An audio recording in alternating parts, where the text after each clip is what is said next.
it's stunning following the Wall Street crash.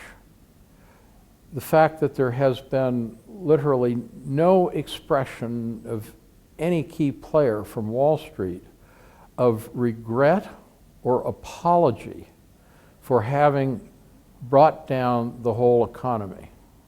Nor is there any sense of shame or embarrassment about continuing to extract exorbitant bonuses for producing absolutely nothing of value to the rest of the society.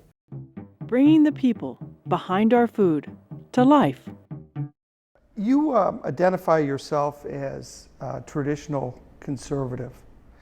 And would you tell me a little bit more about your background and how your views strongly differ from the conservatives that we know of today? Yeah, I've always thought of myself as coming out of a very conservative background. I grew up in a small town, and my family, we believed in local control and community responsibility, community values. And I've come to realize over time that there really are two fundamentally different definitions of conservative in the United States. And one is about that kind of traditional community family values in a positive sense, not the hate community sense. But the traditional meaning of conservative is actually a monarchist. The term originated from the period when democracy was beginning to come in, and the conservatives were the ones that were defending monarchy and central control. And so we have this tension in the United States between conservatives who are really the classic monarchist type conservatives who believe in elite rule, and the other conservatives are those that believe in local control. And of course, in many ways, by my understanding of conservative, much of what I advocate really reflects basic conservative values as I understood them, which is, involves a suspicion of any concentrations of institutional power, and the importance of what I think of as real democracy and real markets, which are local, involve local control, but also involve individual action within a framework of community values and mutual responsibility and accountability. Now that's markedly different though than our society today, isn't it? Local control, local economy. Now it's all about globalization, the global economy, and huge corporations. Well, the whole dynamic of what we've been introduced to as globalization is a process driven by corporate interests to essentially eliminate national boundaries and eliminate the capacity of governments to create rules that maintain a sense of community interest or national interest in the economy, so that corporations consolidate their power and essentially rule the world beyond any kind of democratic accountability. Now, the interesting thing about this is that the counter to corporate globalization is not a xenophobic closing in at the community level, but it really is a globalization of people power. A globalization of people waking up to the need to restore a sense of place, a sense of community, but to do it within a framework of cooperation with each other around all of the world. Now, I'm often struck, that we're supposed to believe that, if we grow our own food and put up any restrictions against food imports, that we're hurting farmers in Africa because we're not, we're cutting them off from the ability to export their food to us. Now, that's part of the corporate globalization story. Because if you think about it, now I've lived in Africa. I mean, the thing that Africans most need is food. They need to control their own agriculture, to grow their own food, to feed themselves. And the idea that we do them a favor by importing their food so that we eat their food rather than they eat their food it really is bizarre once you think about it. You begin to realize that really is part of the corporate propaganda. That to benefit the people in Africa, Latin America, Asia, and all the poor countries, the first step is to relinquish our control over their assets and their wealth and their land and their water, so that they can use those resources and their labor to produce the things that they need for a better life, rather than setting up a system where we expropriate that wealth for our own benefit and leave them without. But isn't our institutions creating this leverage to do exactly those things? Well, the dominant institutions in the world that are shaping economic policy have been the World Trade Organization, the World Bank, and the IMF. And properly understood, all three of them are really working for the corporate interest. And they're promoting rules that consolidate this global concentration of corporate power. Now, it's interesting, when I started to wake up to these issues when I was living in Asia, where I lived 15 years. And it began to strike me that when the World Bank or the IMF came out and they were advising countries, the basic argument was always, agriculture is a very tiny percentage of a developed economy, of developed countries' GDP. So it's not important. You should be using your land and your resources for things that produce a higher economic value. So devote your farmland to factories, to golf courses, to housing developments, to whatever, because those pay more. And you can always import your food. And you begin to think about that, well, my goodness, if every country is assuming that it will import its food, who's going to produce it? And whatever percentage food is of the GDP, don't we all want to eat? And we want foods. And food is one of the most absolutely important products that the economy produces. And so if we're not developing the capacity to produce our food, to provide a good diet for everyone, what is this economy about anyway? And so you begin to realize, the whole logic that we have been taught in terms of what is a sound national policy and sound development policy has nothing to do with the real interests of people. It really only has to do with the interests of corporations. And so we need to stand up and do our own thinking and turn most of those arguments on their head. The bigger model I've come to realize is that we humans have gotten so far out of balance with Earth's biosphere that we are causing the collapse of all the critical environmental systems.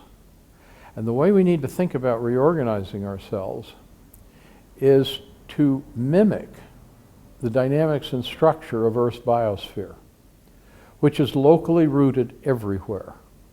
It's kind of a fractile structure, that the closer you get down to the bottom of the pyramid, the more you are intimately adapted you are, and the more self-reliant within very small spaces in terms of the utilization of that material and that energy to optimize the support of life.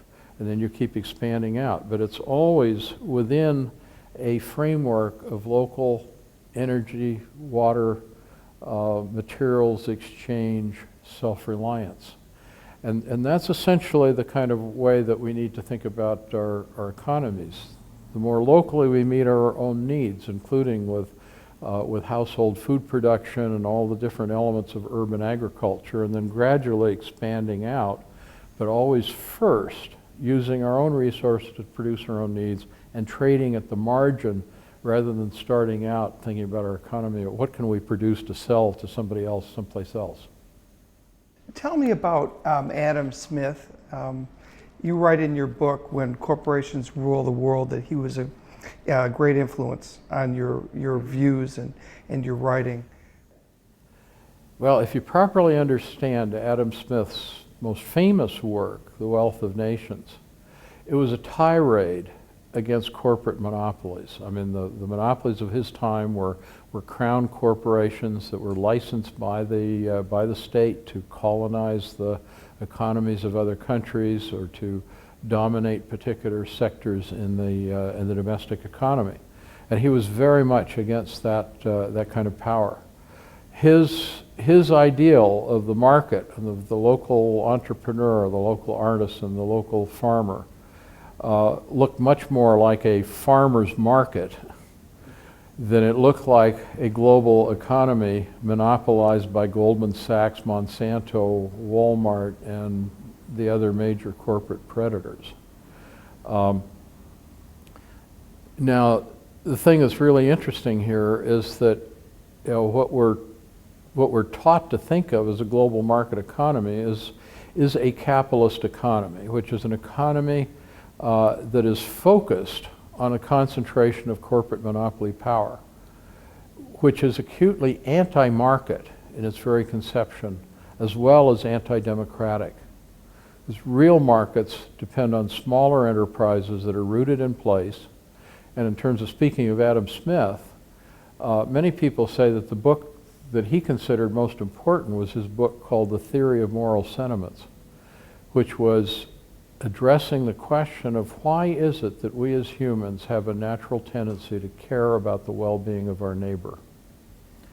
And it's very clear if you look at the bigger picture that Adam Smith was assuming a market economy comprised of local buyers and sellers who operated within a framework of moral principles, which is a total contrast to our current Wall Street economy, about which I think he would be totally appalled. Would he be surprised? I doubt it. But I think the thing that would truly trouble him is that this abomination that is now presented to us as a market economy is also presented to us as the actualization of Adam Smith's ideal, and Adam Smith's writing is used to legitimate it. And I think he would be deeply disturbed by that. And you say that capitalism poses a direct threat to democracy. You know, capitalism is basically about rule by people who control the money system and who control economic power. And as you look at the driving force of most of our biggest corporations, it is derived to monopolize control of markets, to monopolize control of resources, to monopolize control of money, so that they can extract monopoly profits, unearned profits that have nothing to do with their contribution to society. That is a fundamentally anti-market concept. You know, it's a foundational market principle that to have a proper, self-regulating, in a sense, market economy, each individual enterprise has to be too small to be able to influence or manipulate the market price. So the whole drive of Wall Street corporations is to overpower the market so that they can control it, so that they can extract unearned profits. Now, at a political level, we also see so clearly that the greater the concentration of economic power, then the greater the control of the people who control that power over our politicians. And of course, it's an interplay because our elections, the outcome of our elections has come to depend more and more on the messages that go out through corporate media, particularly corporate-owned television. And so the only way that the politicians can get the money that these TV networks charge for their advertising is to get it from the people who have the most money, to get it from the biggest corporations. And so they inevitably become beholden to those corporate interests. So we have a democracy that is best defined as a $1 one vote democracy rather than a one person one vote democracy, which is the only concept of democracy that has any real meaning. And that fits into the recent Supreme Court decision where it was granting First Amendment rights to corporations, which is not the first time in history corporations have had that right. Well, there have been a whole series of Supreme Court decisions that increase the rights and powers of corporations relative to the rights and interests of ordinary people. Now, as you look back on it historically, one of the things you begin to realize is that we were actually not founded as a democracy. We were founded as a plutocracy. The folks who wrote our Constitution and who originally framed our government were all white males, most of them property owners, and they actually shaped the Constitution in a way that enshrined their power and the rule of the white male property owning elite. Now, a lot of dimensions to that, but one dimension was the creation of a Supreme Court that had ultimate veto power over the legislative branches of government. Justices appointed for life. Now, where would those justices come from? They almost inevitably have law school degrees, and of course back at that time there were only a handful of law schools, and they were schools that were populated by the children of the elite of the society. So this effectively gave the right of veto power to the ruling landed elites in the country.